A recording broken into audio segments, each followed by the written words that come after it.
we are on this platform today to analyze some of the things that have been happening in the country. We are going to be discussing three topics. The first one is Maurice Kamto relevance to the political affairs and presidential elections in Cameroon. The second one will talk about the recent visits to the Unity Palace. And the third one will talk about France acknowledges role in the repression of Cameroon's independence. So those are the things we are going to be discussing on this edition of the program. The program is very flexible. You can text us through the numbers you find on your screen, and you can also call us, okay? Calls are allowed in this program.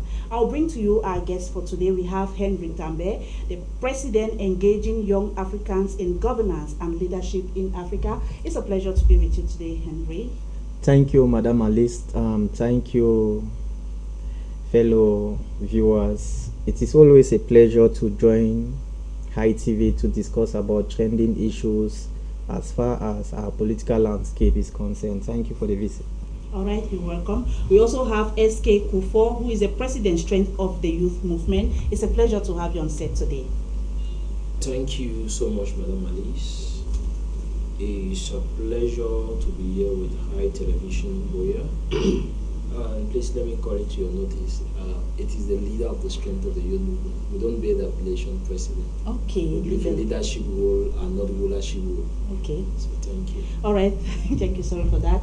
And we are going to be joined through the phone by Bame Joel. He's going to call us and be part of the program. You too watching us from home, you can be part of the program. We'll start with the first topic. We are talking about Maurice Kamto relevance to the political affairs and presidential elections in Cameroon. So I would like us, before we go to start looking at his role in this 2025 election, from the registration and also the Constitutional Council and his outing, I want us to first of all look at the role Maurice Kamto always play in presidential or the political affairs in Cameroon. I'll start with you, Tambe. All right. Thank you, Madam Alice. Thank you so much, because your questions are always interesting. Talking about Maurice Kamto, you know, Maurice Kamto, as far as politics is concerned, he's like Maradona in the football field. And Maurice Kamto is one person who has done a lot in Cameroon in the past, in the present, and even in the days ahead.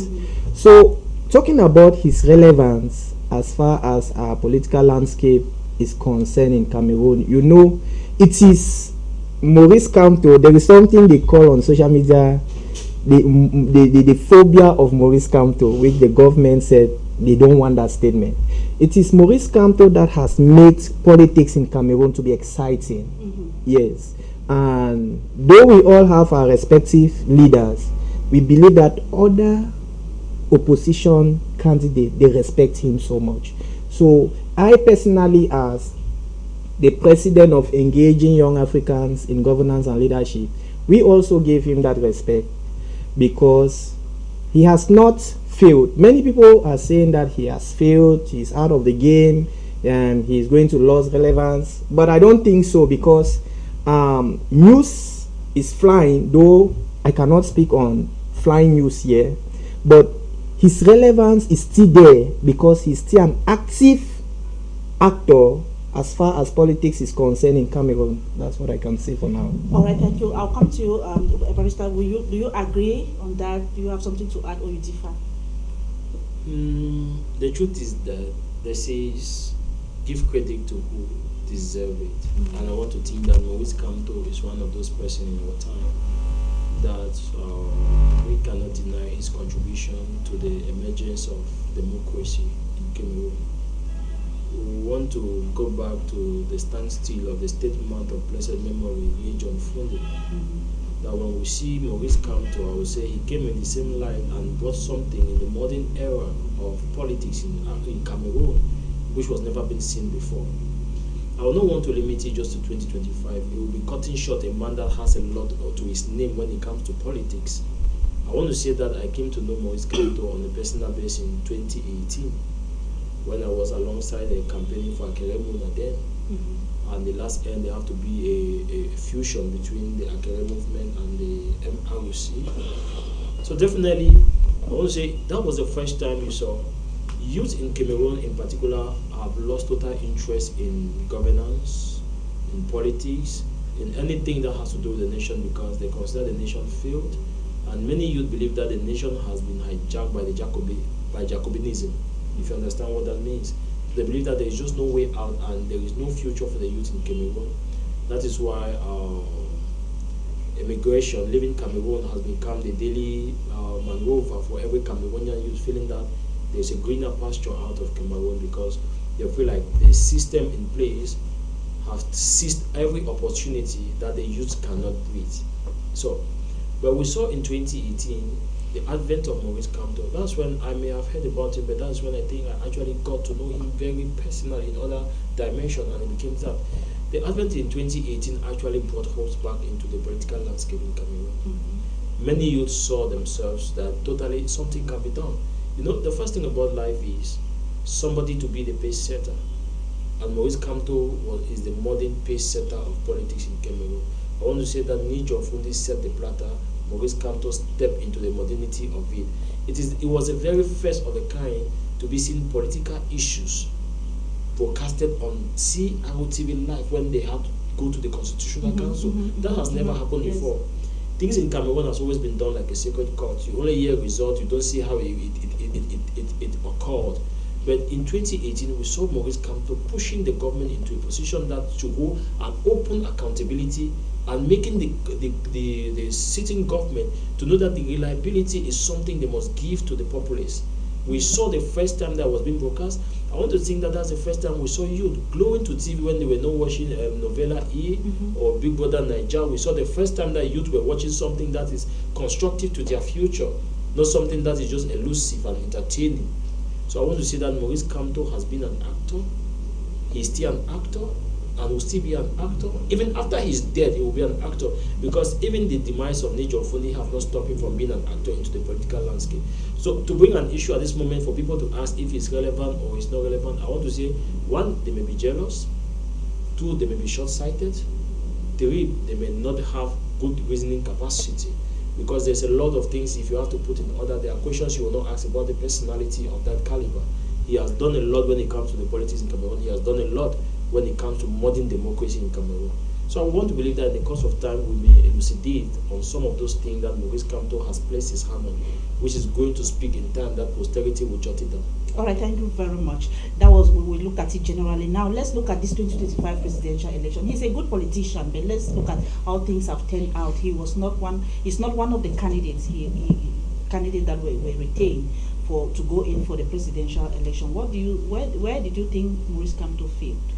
All right, thank you, Madam Alice. I think from my own personal observations, because we are speaking facts, those facts can either be scientifically proven or from your own observations.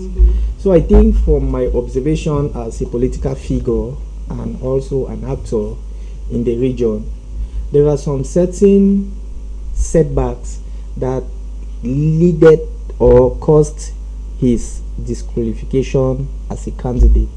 You know, at times it is being said that you can be thinking A and the result endpoint happens to be B.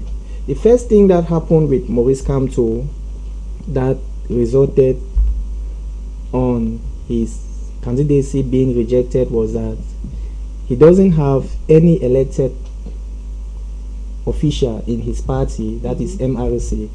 In 2020, during the parliamentary and municipal elections, he as the party leader said none of his members should go in for any of those elections because the electoral code was faulty, according to his words. And thinking that withdrawing from those elections, municipal, parliamentary, and maybe even regional in 2020, will prompt the sitting government to adjust things. Those were his, let's say, speculations. So upon that 2020 to 2025, nothing was done on the electoral code, which he was anticipating that some adjustment needed to be done. And in 2025 now, after the 2018 elections, the government passed a law that if your party does not have some or any member of parliament or elected official, you are not eligible to run. either you get a party that has those officials and run under that party. Now in 2025, being the leader of MRC without any official, first he could not run under MRC. He had to now invite some members of parliament from other parties, like we heard. They came and he published. The government said no. Those officials were elected as members of the particular party that they were representing, not your party. So it was justified. He now said, okay, what is the other option that is there? He went now to this political party called Miniden. That, okay, he discussed with party officials that let me stand as your candidate.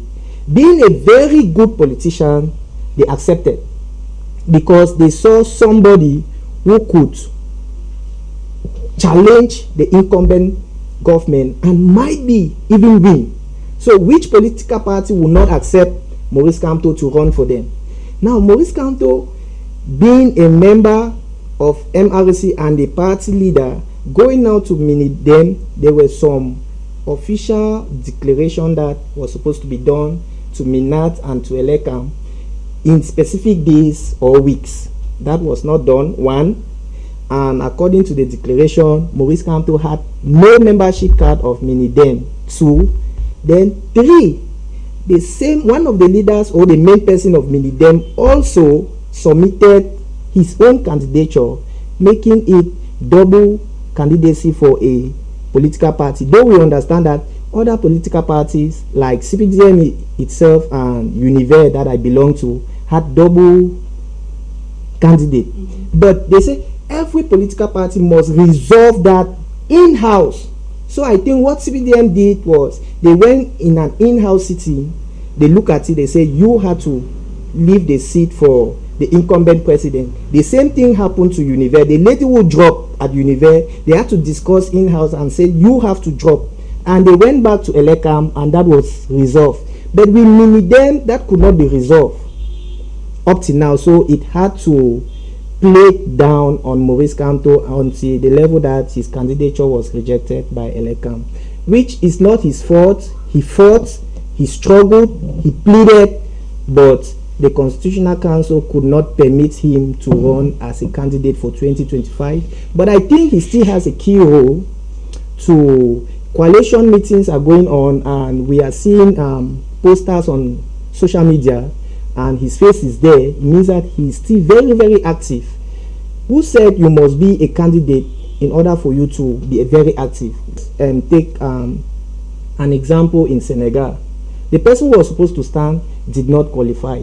He brought in another person. The person won. So we are believing that Maurice Kamto with his push can push those coalition and we have a consensus, and if a single candidate comes up, we can take over the government. All right, thank you very much. SK, let me come to you. If you look at the processes that Maurice Kamto took, he first of all struggled to, he could not go as under MRC. He went to Mandem and all of that. You saw all what happened. And his outing that he came out and made a speech saying that they could not allow him. Do you think all of this is justified? The first thing you should understand is that politics is a game for the smart. Whether we accept it or not, it's a game of the smart. I told my friends that they gave Maurice Kamto a technical KO, which means his dismissal from money for 2025 election is very technical. It's a technical KO, which is part of the game of politics. You put strategies, the opponent puts strategies. The best strategy takes the day. So I don't want to say that maybe it was unfair or a fair play, but things of that sort happens in politics because the first thing is that when it comes to a position, everyone wants to eliminate the stronger opponent before taking over the softer one. And if we look very keenly, Maurice Kamto stood as the main opposition threat to the regime. There is something I like to always distinguish most of the time, maybe when I'm granted a platform like this, to let people know that this thing they say opposition, you know, I doubt how people quantify opposition, because people think that because you are not in a ruling government, you are an opposition. No. we can all be for not from the ruling government, but we have different opposing ideas, and I can still be an opposition to you that you're opposing the government. And when people begin to say opposition, they feel like you hear people saying that this one is not joining coalition, this no one not joining. There must be a fusion of ideology, and when the ideas are not fusing, we cannot pull together. So some people think that when they say opposition, it means if there are 10, they should come. 10 people with 10 different ideologies cannot go unless they harmonize it to one faction. So when people you always get it, people says you people are opposition, you should not oppose. Opposition means opposing anyone. That's an opposition. There is no particular target to an opposing. It means anyone I see as my opponent, I'm opposing. So if I am SDF, you are MRC, and I feel we are not matching, I oppose you. But it's not like it is focused to the regime. When we come back to Maurice Kamto, I want to say that he has a clarity of his ideologies, and he has a path he wanted to go about it. And I want to say that people may describe him anyhow they want to describe him, but life is all about strategy, strategies and powerful steps. And we must know that not all work at times is beneficial, and not all strategies at times give the win. So there are times, me and you sitting here, we have failed maybe in our own adventure so many other times, but it doesn't mean you didn't put in the best strategy. So there's just bad days at work and good days at work. So I want to think that it was a timing that maybe there were some things he did not foresee them. If he would have had a foresight about them, maybe he would have planned it better. Because at this moment, I am not in a position to say that he didn't have a better strategy. I'm a politician, and everybody knows what way he wants to pass to get to his destination. So it is not in my capacity to sit and say maybe he faltered in thinking or faltered. I want to say that he put a strategy, but maybe the opponent put a better strategy that could give him a technical KO like they did.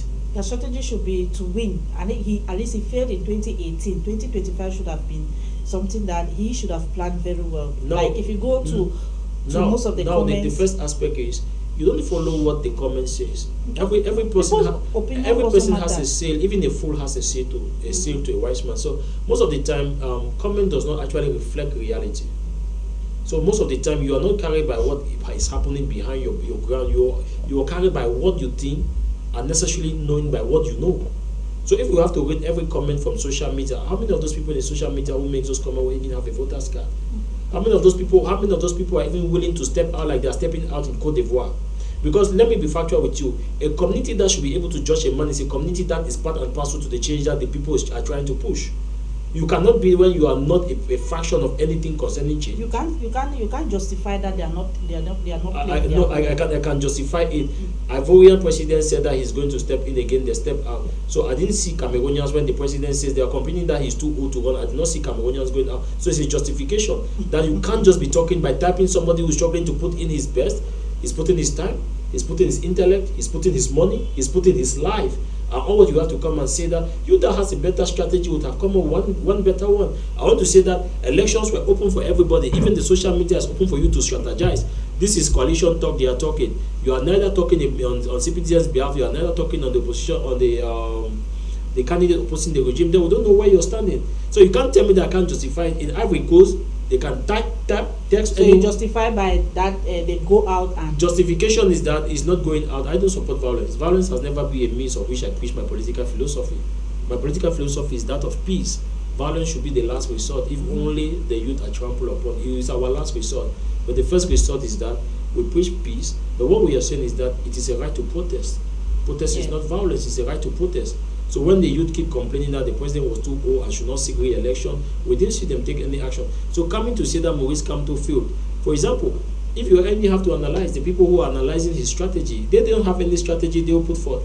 He failed at the moment. What are they doing with the other candidates that are running? Definitely, Maurice Kamto will not be the only one, or should not be the only one who should be president.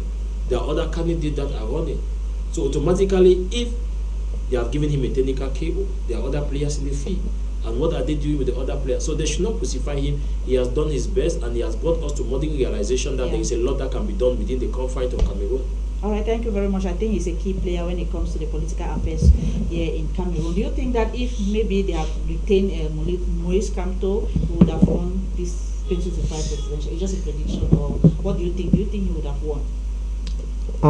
Looking at his recent outings, his visit to France, and when he was about to travel back to Cameroon from the Douala International Airport, though the government. Okay, let's take Joel is online. Okay. Hello, you're welcome to Matters on High Television. Thank you very much, Madam Alit. Good evening, dear viewers of High Television. It's a pleasure to be with you all again, once again. All right. Sorry for my absence. It's But I okay. believe communication is not a barrier. Yes, of course. Okay, we are on the first topic. We are talking about Maurice Kamto relevance to the political affairs and presidential elections in Cameroon. We are looking at his role generally in the political affairs here in Cameroon. What do you have to say about that? Yeah, Maurice Kamto remains a significant figure in Cameroon's political landscape. There's no doubt about that. Despite his candidacy being rejected by the Constitutional Council, I believe that Kamto continued to rally support and give momentum for potential presidential bids for other candidates. And one thing that is very important is that he has been actively engaging our community as well, emphasizing commitment to change and reforms in Cameroon. Even though he was rejected by the Constitutional Council, I believe that Maurice Kamto is still relevant in the political affairs of Cameroon, owing to the fact that he is one of the opposition leaders with the largest popularity. I repeat, the largest popularity. And I believe that Maurice Kamto holds a continued political activism, and he has a strategic alliance in which, as he, we must say, has the desire or the ability to bring down the present government.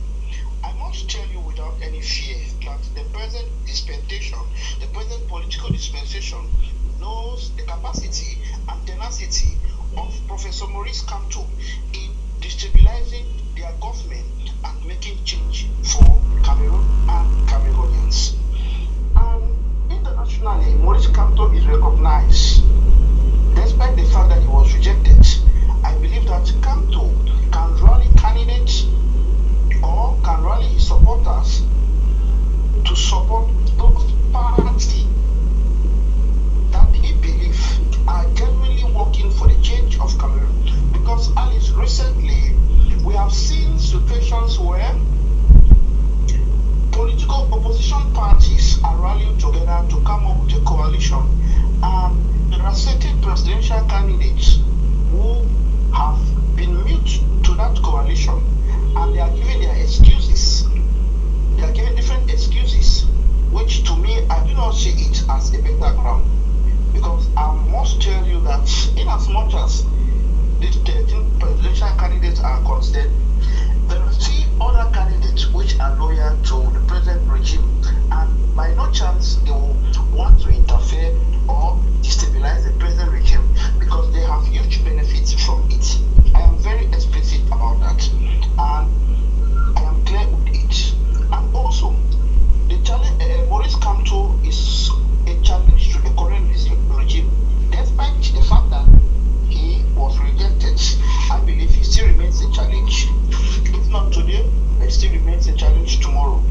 And his determination to participate in the election poses a challenge to the real party that is in power and his potential candidacy, which has already been rejected. Though they are calm to that level, but they know that at any time he can play he can play a ball, or he can throw the cat to another direction. And Kamto might be relevant, or is still relevant in the fact that if at this point in time he can galvanize his supporters and throw his weight behind a competent opposition party. I repeat, a competent opposition party. If Kamto can do that, then I believe that we will see the wind of change that Cameroonians are expecting. Thank you. Is that what you are expecting him to do? What if he doesn't do what you are expecting him to do? Because many people are saying that all of this is just a game. I wish, and I also expect Kamto should rally his support behind the opposition party that he believed are working genuinely for Cameroon's renaissance. or for the revival of Cameroon. Yeah, they are in the political circle and they know they know those who are in and those who are not in. Because this is a game. It is a game they are playing. And definitely they know those who are just participants and they know those who are the stabilizer. Yeah, and this period in Cameroon is a very tense political environment. Like 2 days ago, the Secretary General for Issa Chuluma Bakari's party was dismissed on grounds that he is holding a background coalition with the present dispensation. I don't want to go further into that, but this very environment and the political scene of Cameroon is very tense. And to my own opinion, I'm urging Maurice Kamto. He's still relevant in the political scenario.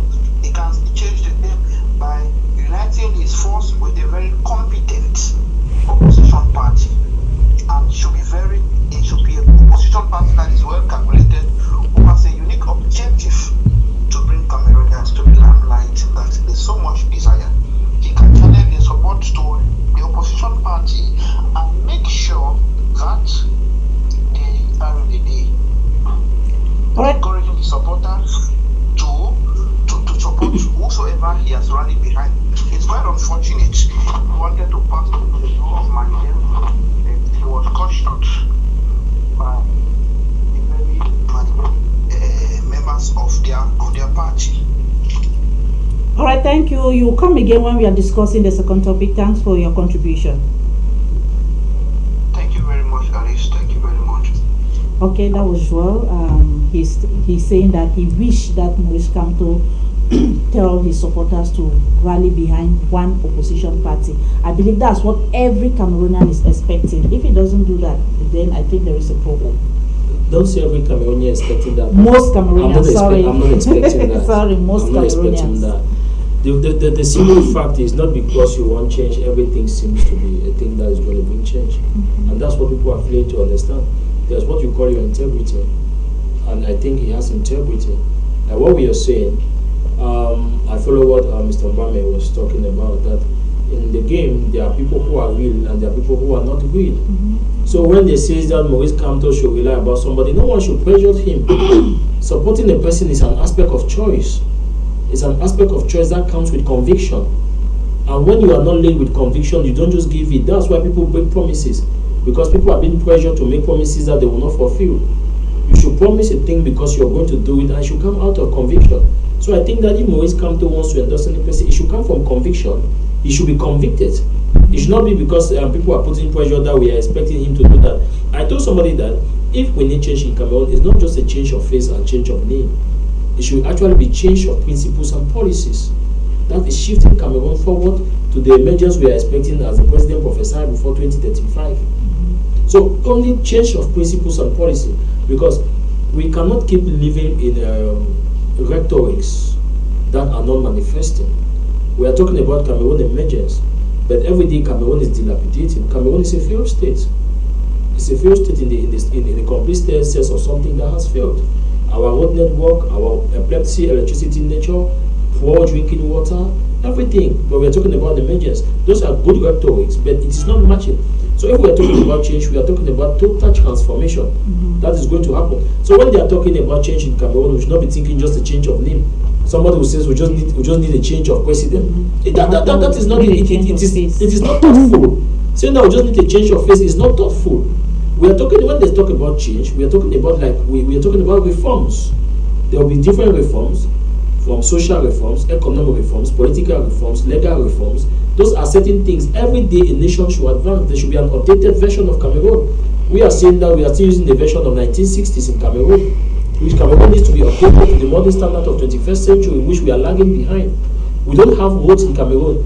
When we have what they are calling there, they call it, auto road. Cameroonians are shouting of auto road. When Ivorians are calling, I don't know what they have there. I don't know how to describe what they have in Abidjan. Then you hear auto road which is not even completed. So we are saying, so when we are talking about change, we are talking about total reforms of things that are not only going to be sounding seemable to work, but things that are actually working, are visible, can be touched and felt, can be recommendable, can be used, can be accessible. Not just in the poetic nature that we have very good speakers. I want to say that the regime has been very good in employing very good orators who speaks very well for the regime, but on the field have nothing to show for it. So I want to say that we are not looking for a government that will transit with better orators. We want to use a government that will transit without orators but good engineers on the field. All right, let's take on this contribution. This one says, greetings, High Television. I believe Maurice Kamto has a choice, like you are saying, sir, but know that so many Cameroonians were looking up to him, especially the young people were looking up to Maurice Kamto, hoping that they will rally behind him to change the situation of our country, Cameroon. And as a leader, you should be able to strategize, since you know a lot of people are depending on you. He has just frustrated so many Cameroonians. I don't think he would have even, I don't think that it would have, I'm sure I don't think it was even necessary for him to go in for the presidential, as a presidential candidate. That's a contribution. Do you have anything to say on that? Maurice Kamto is a leader, and he owes Cameroonians to always be represented at the poll. It is an unfortunate situation for all of us Cameroonians. An unfortunate situation because we're expecting him to be, if there were 12 opposition candidates, he should be among.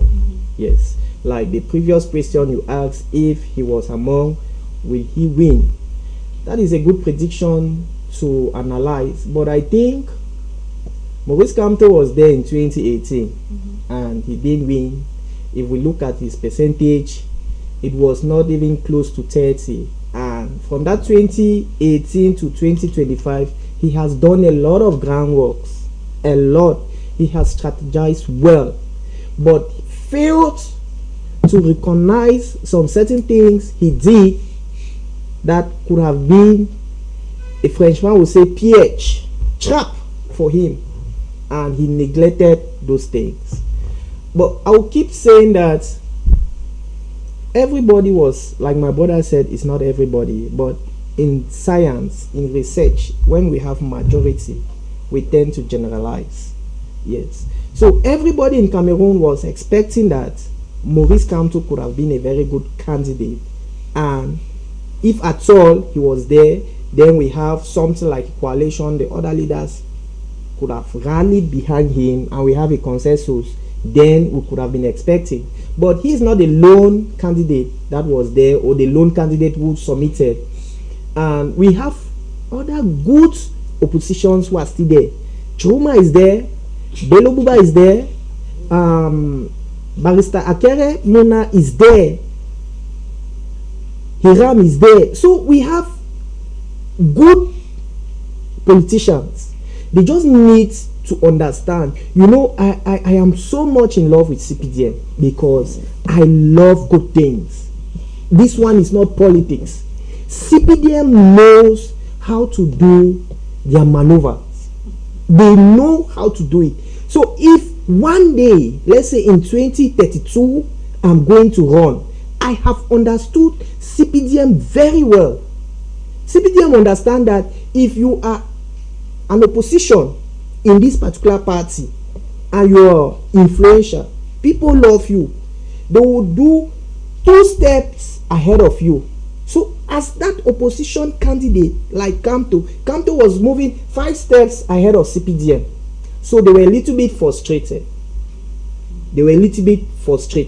So this I so much love my candidate. He's a gentleman, Barrister Akereti Mona.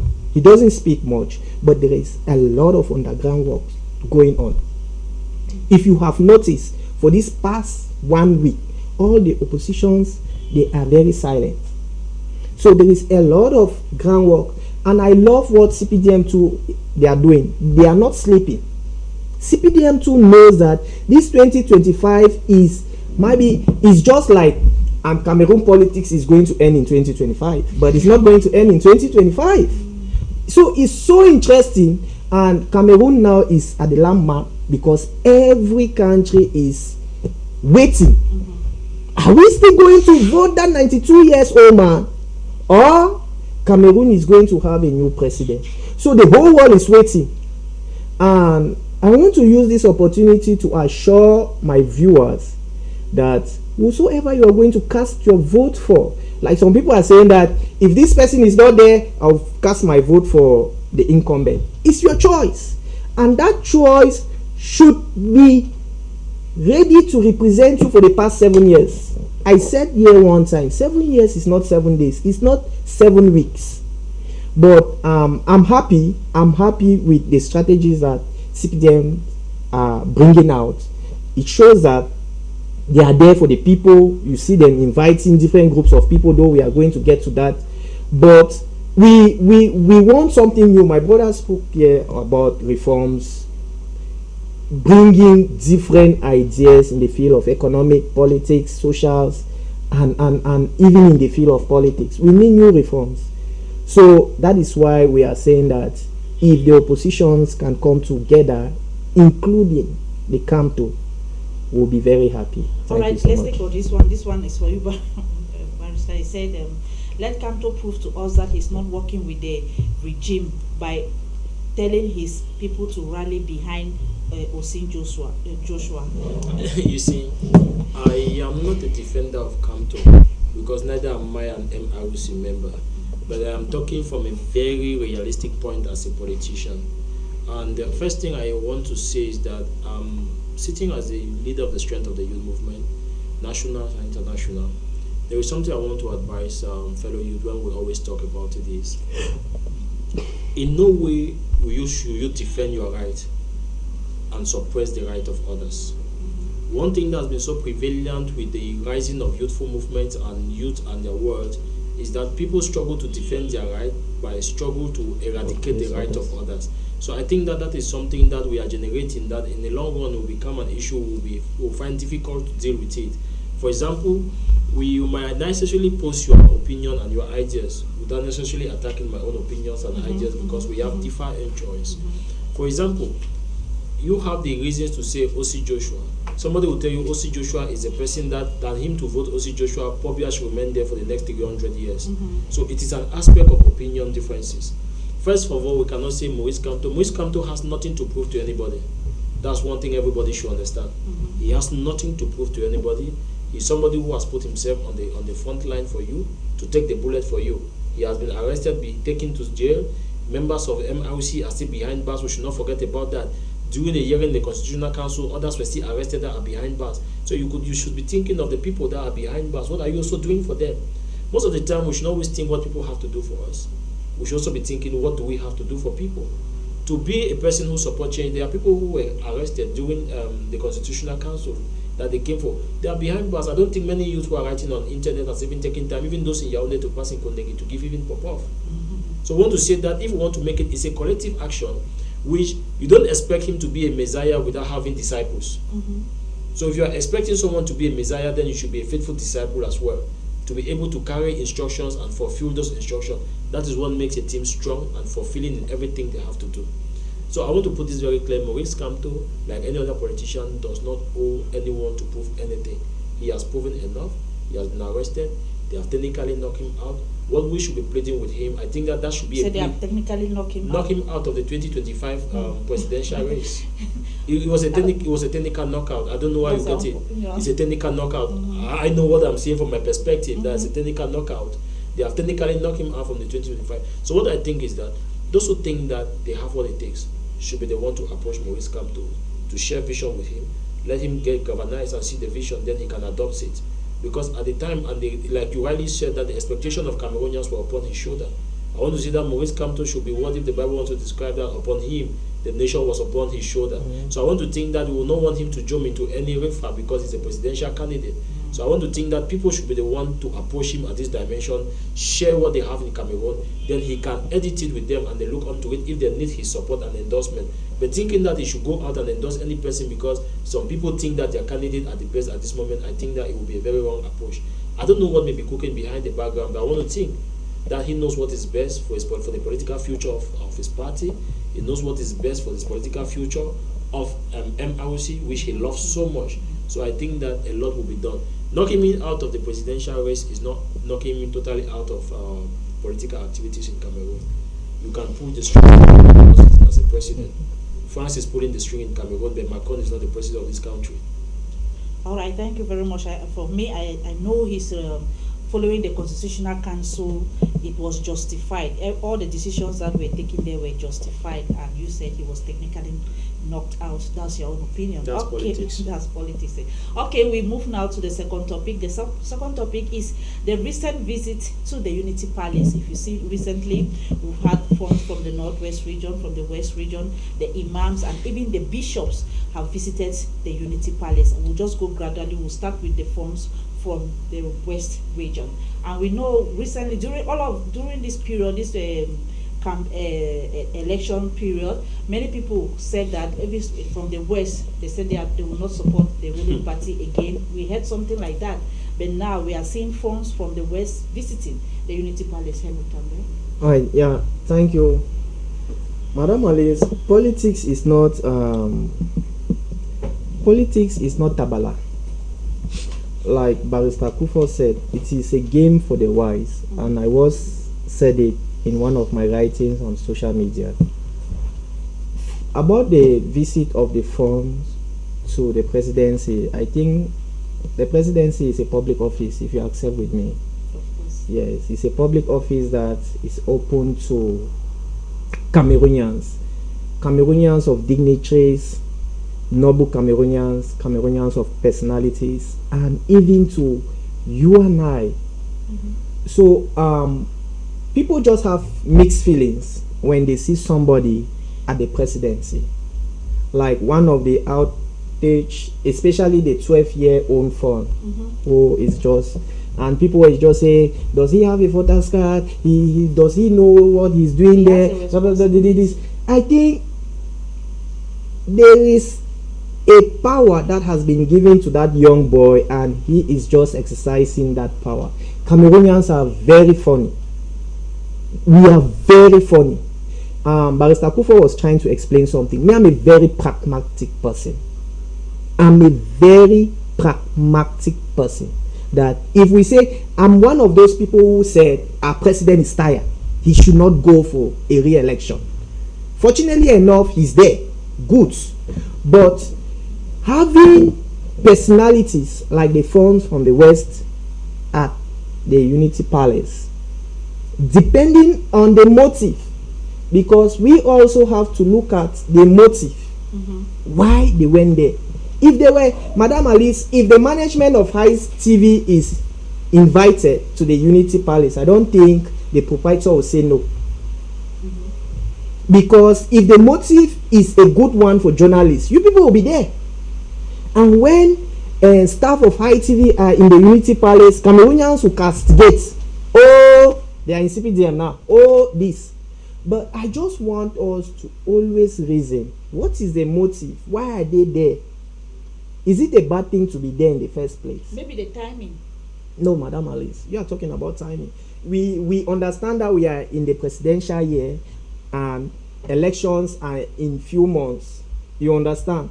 But like I said in my previous discussion, that the way this recent regime is portraying, they are showing us love. In me, I see it as a show of love, because it is not only the front. You have had several persons who have gone there, and we are going to look at it. But like you said, the timing, it might be a calculated timing. Madam Alice, even the person who creates us, you and I, say we are calculated being. The heart of man is wicked, which means everything should work for your benefit. Everything you are doing should work for your benefit. You understand? So it is a good thing if they are going there to represent their people from the various communities they represent, and it is a goodwill. Fine. Being at the Unity Palace doesn't mean that you should vote the incumbent. I don't think so. If tomorrow I'm invited as a youth leader to the Unity Palace, I will go there, listen to the discussion, and I will be back in Boya, which I've been invited to several meetings in Yaoundé. Came back with my same ideology. If I want a power change, I still want a power change. Thank you. All right, thank you. Let me come to you, SK. One of the one renowned from the West region, they say for Sokunjo Ponda, says he is not part of that. So some of the funds went to the Unity Palace saying that they are going to pay homage to late Aijo, but he is not part of it. If it's something that they just went to visit, why would someone also come and say he is not part of it? Thank you, Madam Alice. I want to key on with what Mr. Tambo was talking about. We should get to understand that President Biya is the father of Cameroon. You like it or not, that is the father of Cameroon, and he's the father to every person in Cameroon. President Biya is not a father to the CPDM party. He's a father to Cameroon. That's why we call him the president of the Republic of Cameroon. Which means all of us are children before him, and that's why we can criticize him, and that's why we talk about him, because we expect him to treat everyone equally, because he's a father to all, without division of politics and division of party. And I want to say that being a father, where he's living, it is open to every Cameroonian and every person who seems reasonable to visit a father for a talk. Now, what we need to understand is, there's a difference in politics. There's a difference to differ ideologically and to hate one another. I don't want to think that Cameroonians are getting it very wrongly to think that because we differ in ideology, there must be hatred. And this is what they have been preaching, which is wrong. I may differ with ideology with you, but does not mean I should not eat with you. We remain brothers and sisters. And this is what is happening. People think that because you are SDF, I'm CPDM, we don't even need to greet each other. That is not it. What we have is ideological differences on policies and reforms. That is what differentiates us. What I am thinking is not what you're thinking. I am thinking that Cameroon needs solar system and not longer the electrical with the regeneration. You are thinking that no, this way is better than. So we have difference of policy, but does not differentiate us to be brothers. So I don't see any reason the funds going to the Unity Palace that others are criticizing it. If they decide to visit the president, it is okay. He is a president of Cameroon that should be visited by any person. First of all, we don't know the agenda which was actually made for them to visit him. Because you hate President Biya does not mean that everyone should hate him. You may have a personal reason to hate the president, maybe because he's the candidate for CPDM party. That is your concern and that's your view. But you cannot employ other people to hate him. First of all, because you hate your father means you should not employ your other siblings to hate him. What we are looking, we have said it time and again that his age does not warrant him to be sitting at that position at the moment, which is a rational criticism that deeply from his heart, even those surrounding him, advising him, knowing that it is the right thing that Cameroonians are saying. So what wrong did the funds commit to go and visit him? They are appointing that young man for 12 years old. He's creating his leverage. He's creating his leverage. Very soon he will become an adult. He will need to govern his people. The president might not be there, but you should know that connection starts from a capacity. There's capacity he begins to build, and I want to think that the funds that took him there are building his capacity, because that is where he's sitting. He needs to master the act to govern his people. He needs to master the act of negotiation. He needs to master the act of lobbying. So taking him at an early stage in positions like that, I think it is building him. It's not because he's supporting me or whatever. So Cameroonians should not go after the young man. He is building for a long-time vision and investment he's going to make to his people. So there was no harm. When you say the other fund say he's not going, he's too politicalized. And for him saying he's not going, it is his right.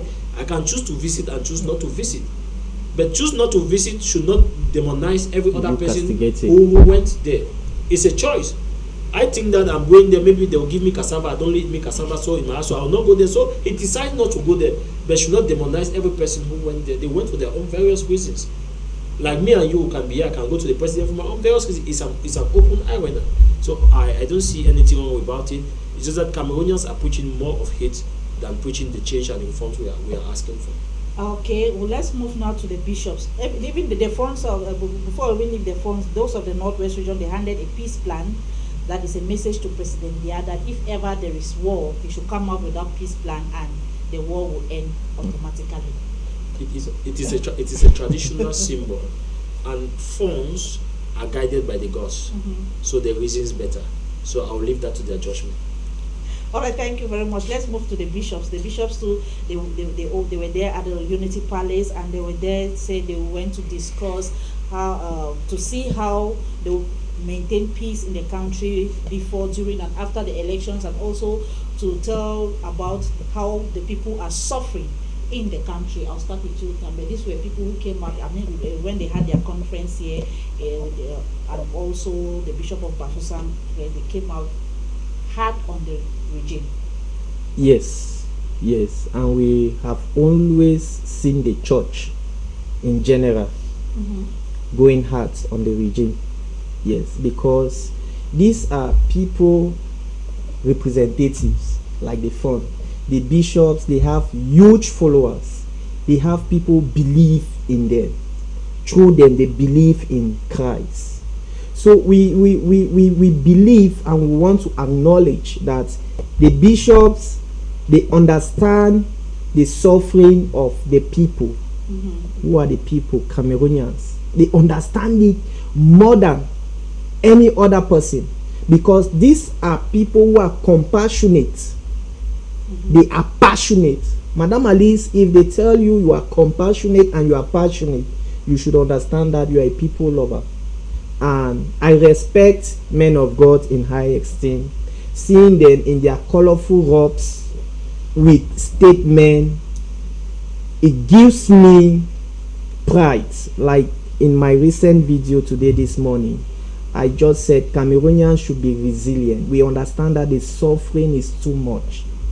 The suffering is just too much for a common man. There are people, Madam Alice, like one time we're discussing in Yaoundé, and we had this discussion that there are ministers who don't know the price of a loaf of bread. And you can imagine what it means. That if they tell you that a loaf of kumba bread is 20,000, you just give the 20,000, they go and bring you a loaf of kumba bread. You don't know the price. Then you have another person who cannot even afford 350 francs to buy that loaf of bread. And we all live in the same country. It's grace. And when we are talking like this, we understand that we speak in different categories. There are people who are fine, there are people who are not fine. But one thing is encouragement. And seeing the bishops in the state house, they too have a message. They have a message to tell the government. And we believe that they have carried a message of the people to the government. The government are not demons. These statements, they are not demons. They are like, in fact, if God permits, in 4-5 months, I'll be elected in an office. And once you are elected in an office, people will start seeing you as part of them. So we want to say that it starts from somewhere. These people had a gradual process. They have a family, they have a mind, they have a human heart. So I'm so convinced that the bishops, like the form, they were there for a good purpose. All right. The first thing you should understand is that the church constitutes a moral part of every government and every regime. The church constitutes the moral part about it. So the church is not being left out. I want to even be factual with you that the church bettered politics. And seeing that the bishop were out to talk about the President Pobia, it is a right of every Cameroonian to criticize the president or criticize the government when it's not doing well. And they are not left out. The church is made to shape the moral conduct of every nation. Shaping the moral conduct is not limited to the common man on the street. It is generalized to the whole Cameroon or the whole society to make it a better place where morality should be taken to its apex. And the presidency is not exempted because that is the highest office with the nation. Talking about the president and going to see the president is to tell you what I am saying, the difference between opposing a wrong and loving a person. You may oppose a wrong and still love the person. And that is where many Cameroonians are getting it wrong. Because they think that because you speak against the president, you should hate him. Or they think because you talk against a person, you should hate him. But what we should come to understand is, the bishop going there, I want to say that it was a clear message to say that we are talking about you because we actually need this change for every person. You need it, your children need it, you will not be there forever. Posterity is going to judge you. We have been talking about this. So going in there, I don't see anything wrong with that. The earlier we disassociate ourselves with hatred, disassociate ourselves with hate, game, and blame, and understand that there's realistic things in life that we have to do without feeling guilty. We should stop making people feeling guilty for doing nothing wrong, because that's what Cameroonians are doing. That's what Cameroonians are doing, making people to feel guilty for doing nothing wrong. We may have a common goal, but depend how we go about it. So the bishop being there, it has nothing to do. I read somebody saying that bishop going to the presidency, is it not a shame? This is not the first time. If you go back into Congo, you get the bishop who wrote letters against Mobutu. He went many times to see Mobutu into the palace to talk to him. So we should even be happy that men of God are going to talk to the president, are going to talk to the government that be in place to give them counsels and advice. A lot is already going wrong in Cameroon that I think that the government need advice and counseling now like never before. And having men of God channeling that, taking that into their own hands to do it, it should be an applause to them and not to be something to demonize them or begin to criticize them or drag them. Your thinking should not be their thinking. Your thinking is independent and every person has an independent way of thinking. Don't purport your right and struggle in order to quench down the right of another person. This is what many people are doing it. Because I want this thing to be like this, you want it to be like this, automatically I should have autonomy over what you have. Independent thinking and people have it. So we should learn to respect independent thinking of people, so long as it does not cause us anything that is bodily harm or otherwise. It's a mental differences and we should be able to roll with that. Okay, this reaction says every action has a reaction. Let me take on Joel before I come back to that message. You're welcome again to the program. Thank you very much, Alice. Thank you very much. All right, we are now discussing the recent visits to the Unity Palace. We know the funds from the West region, the Northwest region, the imams, and even the bishops. They visited the Unity Palace and with different messages, but some Cameroonians are taking it differently, thinking that it's all politically driven. What do you have to say about that? Yes, Cameroonians have the right to have a misconception about the recent visits of the funds, the chiefs, and the imams and bishops to the Unity Palace.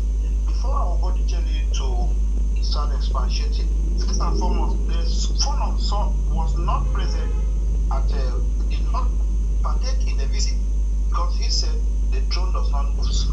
Instead, they have to come and visit the throne. He is a very authoritative man. He has his word. He stands on his words as well. Now, concerning the recent visits to the Unity Palace by the funds of the Northwest region,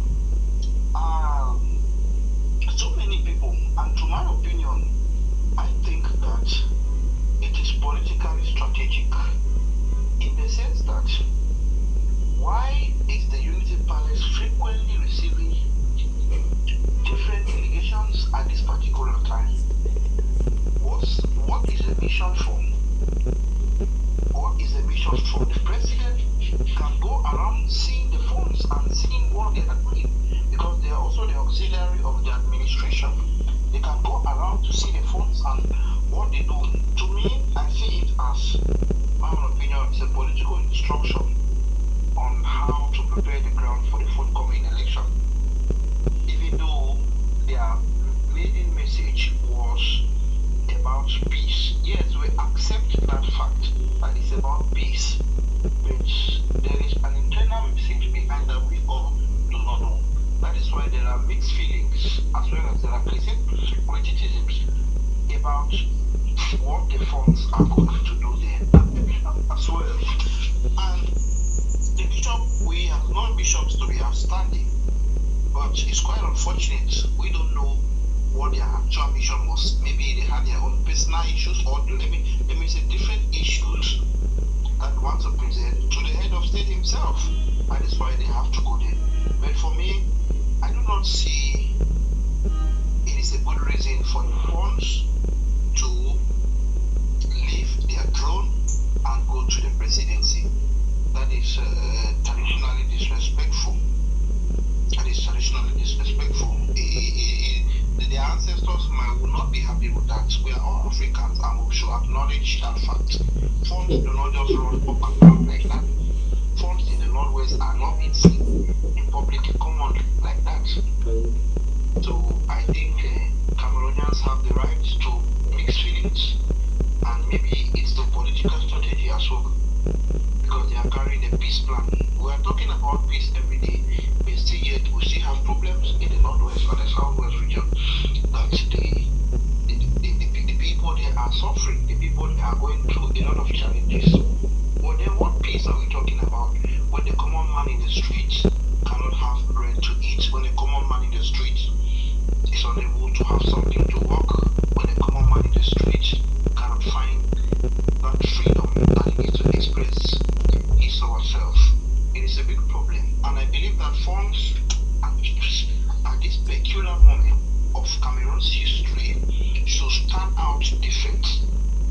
It is historically clear throughout the history of Cameroon, this is the most influencing periods where funds have been actively involved in politics. As per the previous years that Cameroon has been under the political landscape, this is the most, in recent times, they have been so active. I do not understand why funds have engaged themselves so deep into administrative politics, though there are cultural politics as well. That is. All right, thank you very much, Joel. It's a pleasure to be with you. When we're on the third topic, I believe you'll still come in. It will be my pleasure to be here.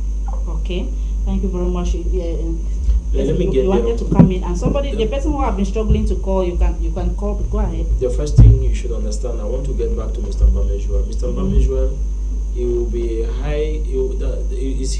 he will be a hypocrite. I'm not saying you. I'm saying people who think that the funds should not move are hypocrites. How many of the funds are living in Bamenda? Since the throne does not move, but we saw the thrones leaving Bamenda to Douala. We saw the throne to the United States. We saw the throne leaving Bamenda to Yaoundé. We saw the thrones leaving Bamenda to Fumban and leaving Bamenda to Bafoussam. How many funds are sitting in Bamenda? We saw the thrones leaving Bamenda to Boya. And when people have, see, the aspect like I said is that people must learn to accept differences in ideology and thinking and still be able to cooperate and still be able to move together in unionism for the common good of every person. If we don't leave this aspect of hatred, this aspect of putting our interests above, because when I'm looking, I'm just seeing people with personal interests, that their interest maybe is not overshadowing the interests of others, then they are struggling to make out a mountain out of anthills. There is nothing wrong to visit the presidency. There's nothing wrong to visit the presidency, but people are talking, let's take on this caller. Hello, you're welcome to Matters on High Television.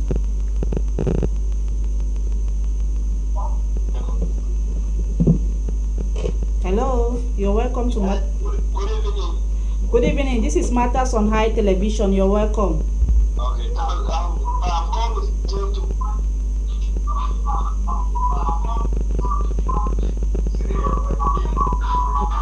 Can you move away from your TV set or you reduce the volume, please? I'm getting you. Go ahead. Okay, that program is ongoing, and then about the visitor meeting of chiefs and bishops and the presidential. I think it's that whatever they are doing, they are going purely for their own interest and not for the interest of the people. Hello? Yes, we are getting you. Go ahead. Yeah, the chiefs, yes, the falls, the chiefs, the bishops, they are going so they are not the interest of the people. It's only for their own gain. And whether we like it or not, they are not coming back from that place and something that are going to give them, whether we like it or not, financial Definitely like that. They are also going to on transport. And we are saying Cameroon, so we say Cameroon, we just put two foreigners and then go to somewhere else because the politics in Cameroon is too much. Look what happened in Ivory Coast. Alassane Ouattara, 85 years, he wanted to stand for American nation, and the people who went on the street were probably 93 years, want to start again with the nation. After being for 2 years, they are very contented about that. Who's going to the unity college? Who's going to unity? It's shame for Cameroon. And international, the image of Cameroon is shameful internationally. All right, you did not tell us your name, please, and where you're. Where are you calling us from? Okay. Okay, he's getting you. He's getting you. Thank you very much. Let me just. Yeah. Anyway, you still come back to usual. Yes. I'm happy. I'm happy with that caller. I'm very happy with you, sir. But one thing I want you to understand: two things. It is very normal that when you visit any ministry, you are not supposed to leave there empty-handed. They're supposed to award you what they call transport. In yesteryears, in the past years, I used to make many visits to different ministries. In fact, there are professionals who don't even work, because it is stated that when you visit any ministry, your transportation is 50,000. When you succeed to visit any ministry and you get your audience accepted, upon leaving you're given 50,000. Politics or no politics, it is like that. Not to talk of the presidency. I think the presidency can be 100,000 to 200,000. It is not money for bribe. It's different. It's your transport. Now let's talk about these people. I just see. I'm just from reading a recent post that even university student leaders, they are the last batch to leave the presidency now. 51 of them from the 11 state universities and some private universities. In fact, they are still in Yaoundé now as we are talking. You will not also say these students, some of them are still young, some of them are your children. They don't have any agenda. But they can be convinced. They can be convinced. That is the word. Madam Alice, can you be convinced to sell your mother? You cannot. So I'm saying that if tomorrow His Excellency Gongo invites me, I will go. But I will not change my mind that I'm going to vote for this person. He's just saying Ouattara is 85 and the people are on the street. Now I'm not encouraging anyone to go to the street. Your voter's card is your street. Why are Cameroonians bent on what is happening? We all have our voter's card. And that is my final worry. If you stress your mind on what is going on, in fact, hospitals now are booming because Cameroonians are developing illness every day. Is it because of the stress of this country is too much, Madam Alice. The stress in Cameroon is too much. And we are saying that if you want to help us, I'm saying us because I'm part of it. In 2026, you are going to be seeing me on the street. If you want to help us, vote the right person. All right, thank you. But you wanted to react on Joel's. Yeah, I was reacting on that we should stop being hypocrites. What I see many funds are doing, they are hypocrites. When they send a joint letter to support, I think that is what we Cameroonians were worried about. That the funds could not decide for the people because the fact that I'm your citizen, I have an independent thinking from you. Mm-hmm. And if you have to do something, you are holding power as a social contract. Jean-Jean was also saying that you are holding power on behalf of yourself and of me. So we have to coexist on that. So I want to say that we could be frowning when the fund made a joint letter to support a candidate to run in for an election. I want to say that they actually breached the oath of their office and disregarded the citizens of their villages and their communities. But going into the presidency to lobby for funds for their community, going to the presidency to present visions, going to the presidency to discuss with the president, I want us that we should be able to differentiate the president and the leader of CPDM. Because as much as at times it is very confusing to differentiate the government from CPDM, but we should know that there are two entities, though it is highly intertwined. So at times we should be able to differentiate the president of the republic and the candidate for CPDM. Those are two different persons. When he's sitting in Etodi, it's a state house for all of us, he's sitting as a president. When he's giving his speeches in respect to his candidature, he's speaking as a CPDM candidate. When we begin to see things from that perspective, we have a clearer vision on how to analyze and to attack various things without putting bias, hatred, and unnecessary issues that may lead to problems. For example, I want to come to what Mr. Tambe just pointed it in, that even if he's invited to the presidency, he will go. There is just personal interest. not permanent enemies. And one thing you should understand is you must first of all be disciplined and you should know what you want. Knowing what you want, there is nothing that can talk you out from what you want, unless you yourself. They say a man who does not know where he's going, anywhere he enters seems like where he was heading to. So unless you don't know where you're going, that is where a talk will make you. But automatically when you know where you are going, no matter how many times you stop to take a bottle of beer, eat shawarma and discuss, automatically you know your destination, you will not end halfway. So if your journey stops halfway, automatically you never had a journey in the first place. So like I used to say, will you sell your destiny for a stick of soya? Will you sell your destiny for salt? And I want to say that there is no Mr. Tambe says vote for the right candidate. Is that what you said? Yes, yes. I want to say that there is no right candidate. The right candidate is only what you can think, analyze, and be convicted that will bring the change that you so much desire. So I want to think that we owe the duty for voters to set the manifesto and convince them to see reasons why the manifestos of that candidate at the moment is going to bring that desired change. This desired change is not because of the name. I want Cameroonians should know this. It is not because of the name and not how long the name we have been hearing and going. For example, the election that is coming, if I'm to endorse, I think I'll go for a younger candidate like Hiram, which is my friend, of course. Why? Because I will not also want to start going for people I heard their name when I was in primary school. It's a disgrace that I'll be in primary school up to the moment that I'm a politician, rubbing shoulder with some of them when I was still singing We Are Infants around class 2. Then I have to endorse them for this election. It would preferable I don't endorse any person that endorsing. So when there is no right candidate, we should be looking and we should be led by the vision, convicted by the vision, knowing it's going to bring that change and transformation that we are looking forward, we are anticipating for, then we are going to. So there is no right candidate to say. I can't say a candidate yes, any right candidate. I'll put you to be the judge of what you want to see. If you love the world, if you love the state of the country, be the judge. If you think the state of the country has to change, then be the judge. But let your voters card make the decision.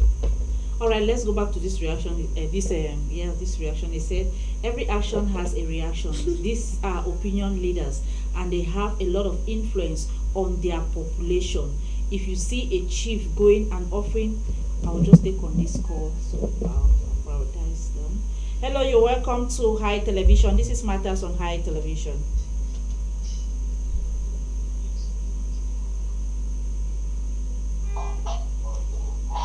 You're welcome. Yes, go ahead. It's Mr. George calling from my sister. Okay, welcome, Mr. George, to the program. Good morning, madam. I'm listening to the panelists. They are talking about voters card. Cameroonian I cannot be deceived again. We have been in power for 42 years. They should not deceive Cameroonian about voters card. 1992, voters card failed. 1997, voters card failed. 2004, voters card failed. 2011, voters card failed. 2018, voters card failed. And 2025, voters card will fail. They should stop deceiving people. They should talk about elections to be an independent vote. They should talk about electoral code to be reformed. They should talk about independent elections like that of Kenya. They should not be deceiving Cameroonian. To change the system of 42 years is not issue of voters card. When they are win, they will be the first one to say that they have cheated. It's not cheating. We have a lot to do about the electoral code. We have a lot to do about the election. Election should be independent. So the other issue of voters card, at the end of the day, the regime will still win. Cameroon need more than voters card to change the system. There's no voters card. They should stop deceiving Cameroonians.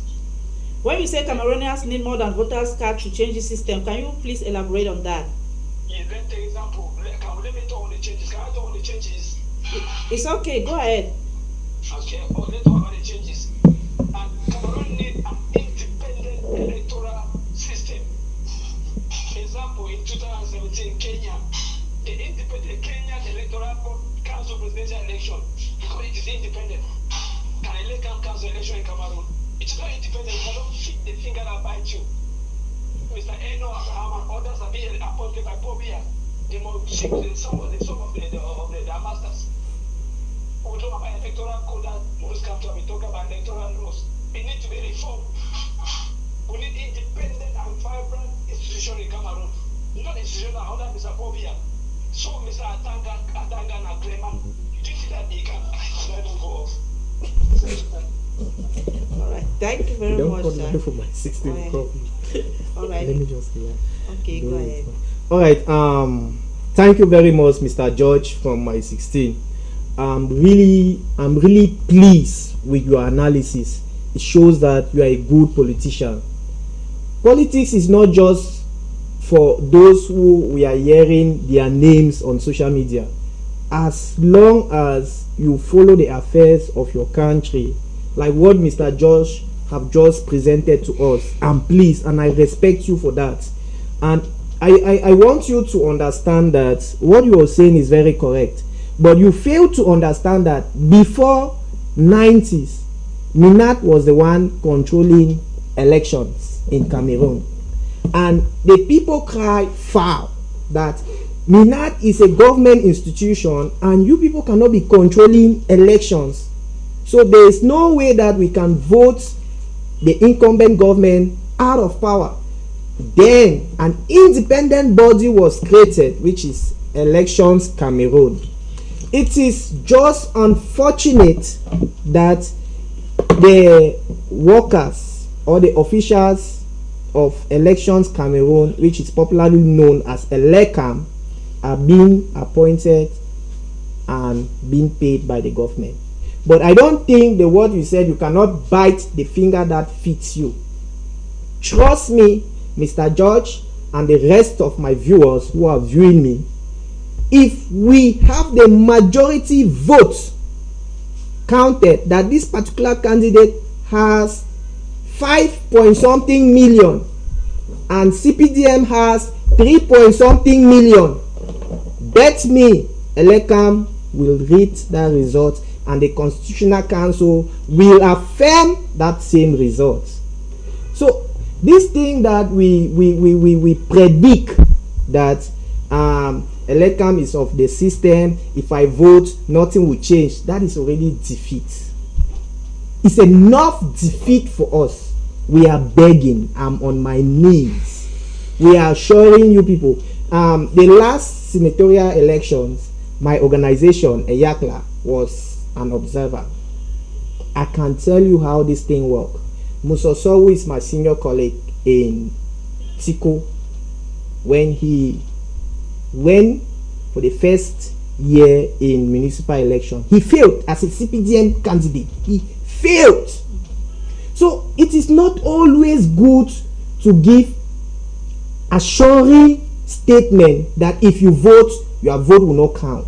Trust me, these CPDM politicians, they know what they are doing.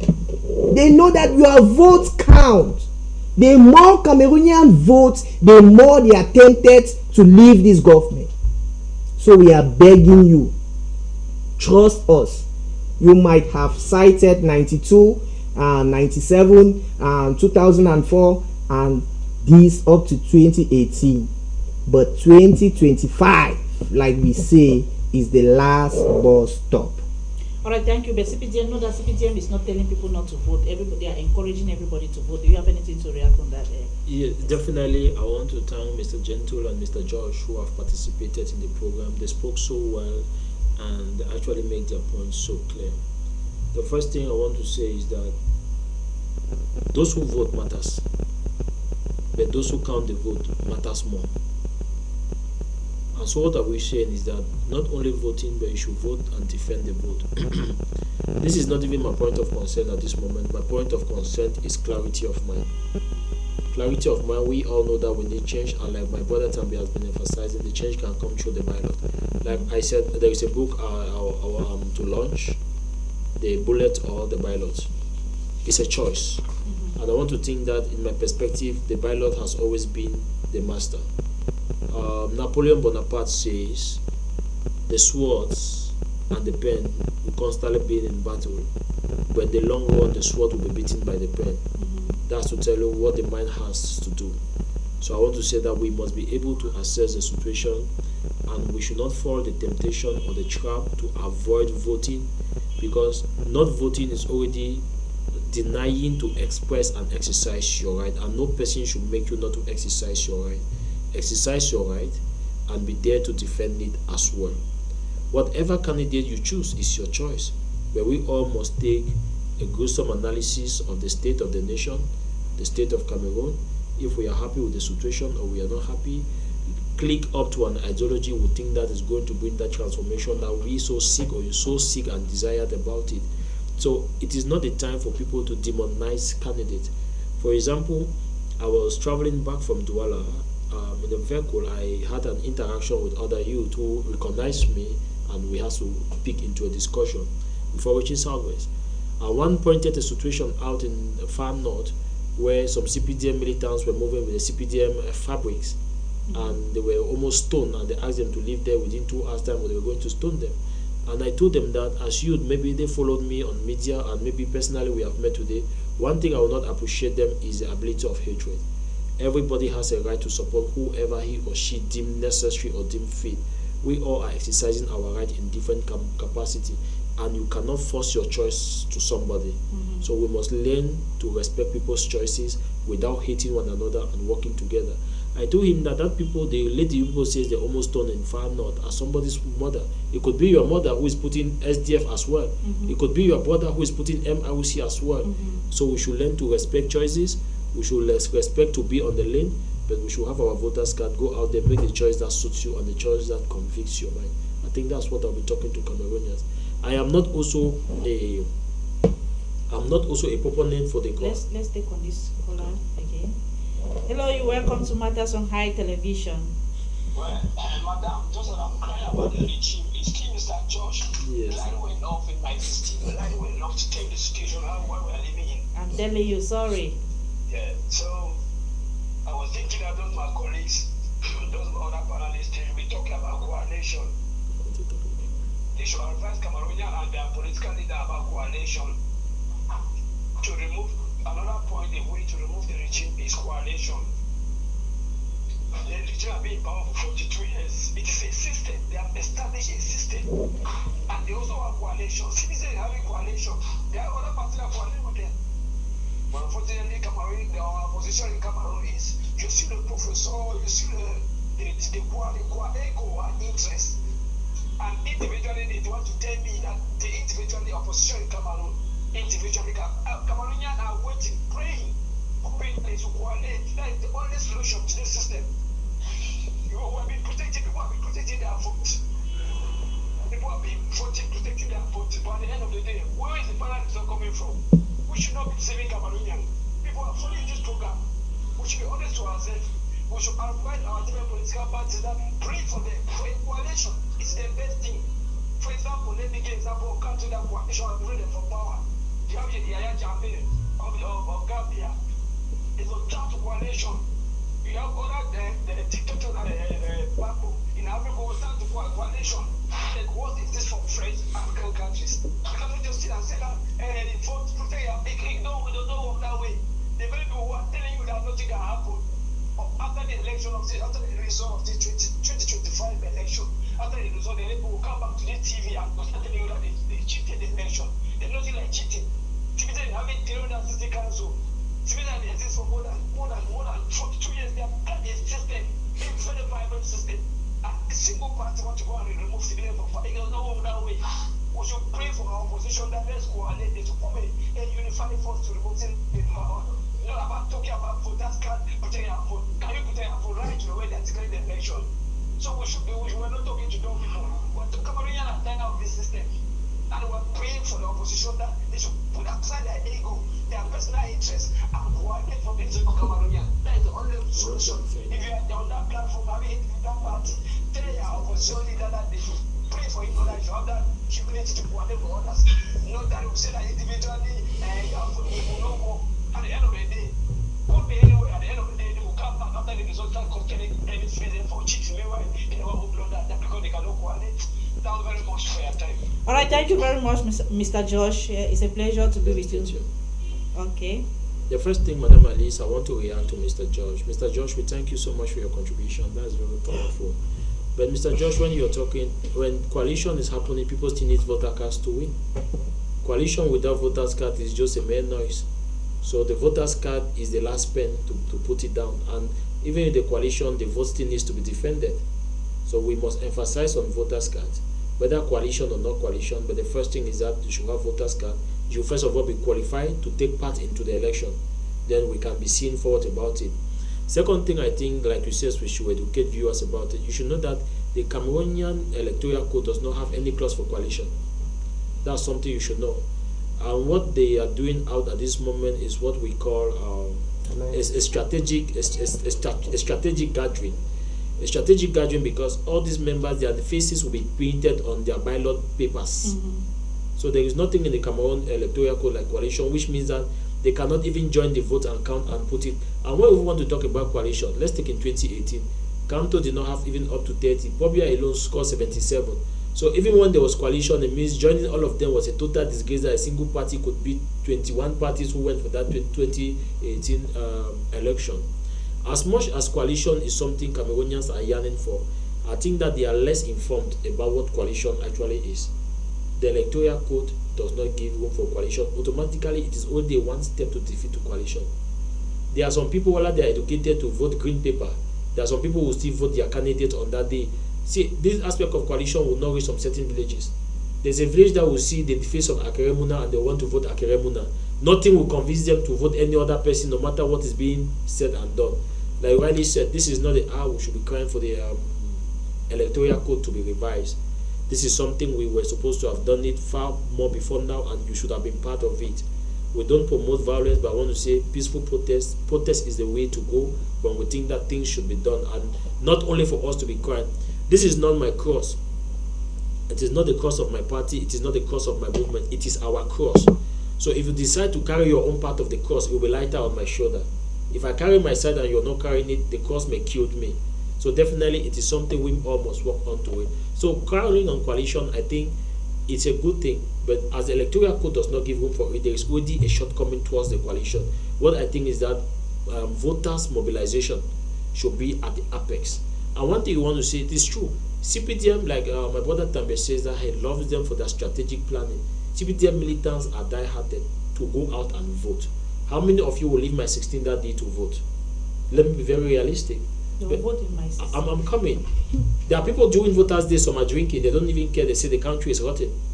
But after then, they will come to talk about politicians not doing their best, failing to know that it is a social contract. They have a responsibility and a duty to contribute towards this change. So it is not a one man's duty, it is our duty, not my duty, our duty. And to make it very clear, I don't have a candidate we have endorsed. The Strength of the Youth Movement has not endorsed a candidate for the presidential election.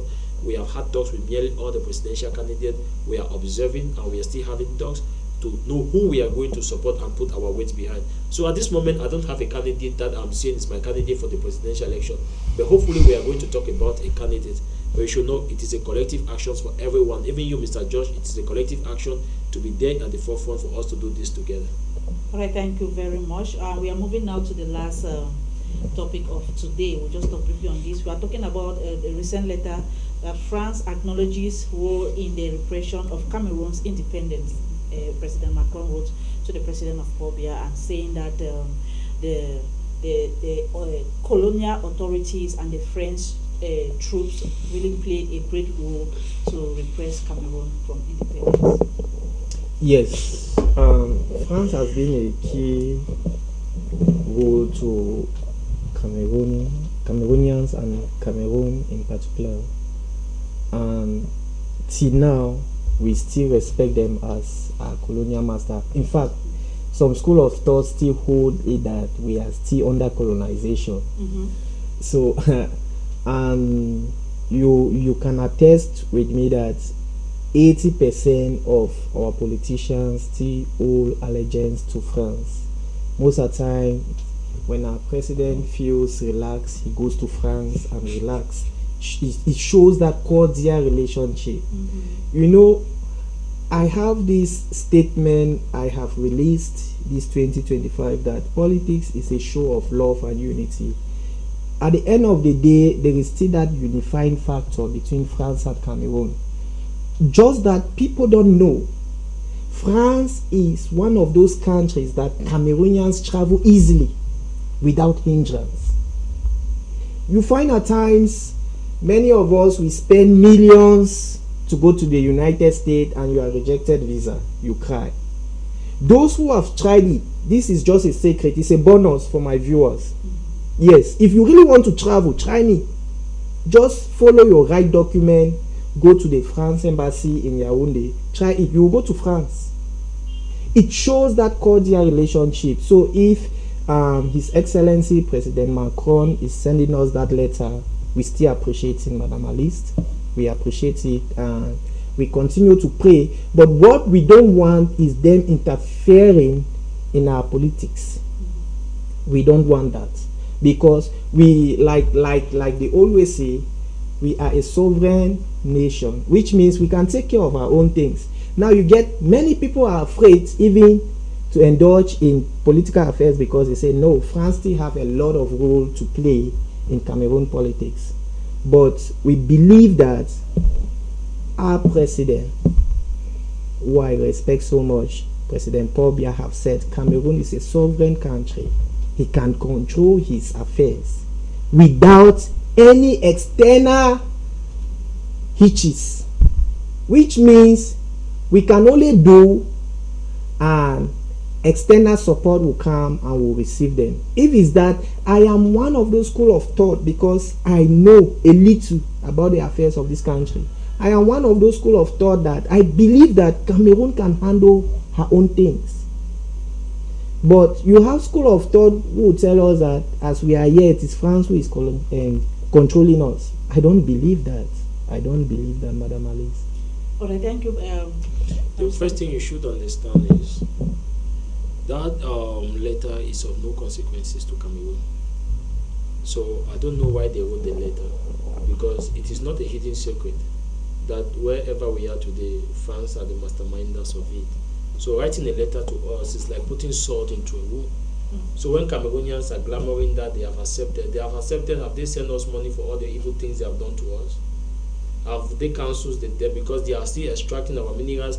They have been the people who have put us in this bondage for all these years that Cameroon is.